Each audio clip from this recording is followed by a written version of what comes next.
அப்ப யார் புத்திசாலி? சொன்னார்கள் ஹபீப் முஹம்மது ஸல்லல்லாஹு அலைஹி வஸல்லம் அவர்கள், மன்தான நஃப்ஸஹு வ அமில லிமா பஅதல் மௌத். யார் தெரியுமா புத்திசாலி?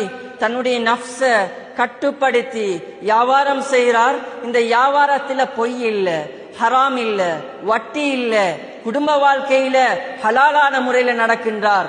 இவருடைய அஹ்லாக் சிறந்ததாக இருக்கிறது. தன்னுடைய நஃப்ஸ் பாவத்தின் பக்கம் போகும்படி ஏவது, பாவத்தின் பக்கம் போகாம நஃப்ஸை கட்டுப்படுத்தி மௌத்துக்கு பின்னால் வாழ்க்கைக்கு தயாராகிறார். இவர் புத்திசாலி. கண்ணியமான சகோதரர்களே, அல்லாஹ்வின் நல்லடியார்களே, எனவே அல்லாஹ்வுக்கு சுப்ஹானஹு வ தஆலா ஒவ்வொரு மனிதனுக்கும் மௌத்தை வைத்திருக்கின்றான். இந்த உலகத்தில் யாரும் நிரந்தரமாக வாழப் போவார் கிடையாது. யாருக்கும் நிரந்தர பாணி கொடுக்கப்படவில்லை. அல்லாஹ் குர்ஆன் தெளிவாகவே சொல்லுது, குல்லு நஃப்ஸின் ذائقத்துல் மௌத். ஒவ்வொரு ஆத்மாவுக்கும் நாம் மௌத்தை வைத்துத்தான் இருக்கின்றோம். அவர் செல்வந்தராக இருக்கலாம், அரசியல்வாதியாக இருக்கலாம், எவராக இருந்தாலும் இந்த உலகத்தில் அவர் மரணத்தை அடைந்தே தான் தீர வேண்டும். குர்ஆன் பேசுது, ஐனமா தகூனு யுத்ரிக்குமுல் மௌத் வலவ் குன்தும் ஃபீ புரூஜின் முஷய்யதா. ஒருத்தர் என்ன செய்றார்? மௌத்துக்கு பயந்து பலமாக்கப்பட்ட கோட்டை, அந்த கோட்டையில் ஒளிந்து நிற்கிறார். குர்ஆன் சொல்லுது, பெரும் கோட்டையில் ஒளிந்து நின்றாலும் மரணம் வந்தே தான் தீரும் என்பதாக. எனவே கண்ணியமான சகோதரர்களே, அல்லாஹ்வின் நல்லடியார்களே, இந்த உலகத்தில் இந்த உலகத்துடைய வாழ்க்கை எவருக்கும் நிரந்தரமான வாழ்க்கை கிடையாது.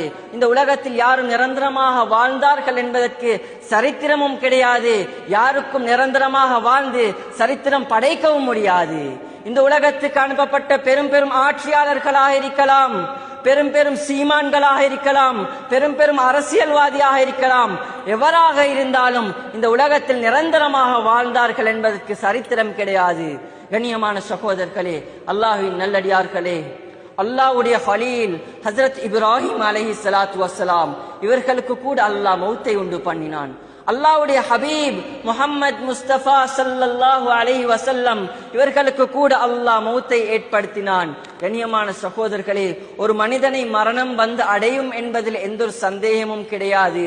ஆனால் இவன் அடையக்கூடிய அந்த மௌத்தை, மரணத்தை எவ்வாறு அடைவான் என்பது தான் பெரும் கேள்விக்குறியான விடயம். ஒன்று நல்ல மையத் அல்லது கெட்ட மையத், ஒன்று சயீத் அல்லது ஷகி, ஒன்று பாக்கியசாலி அல்லது துர்பாக்கியசாலி.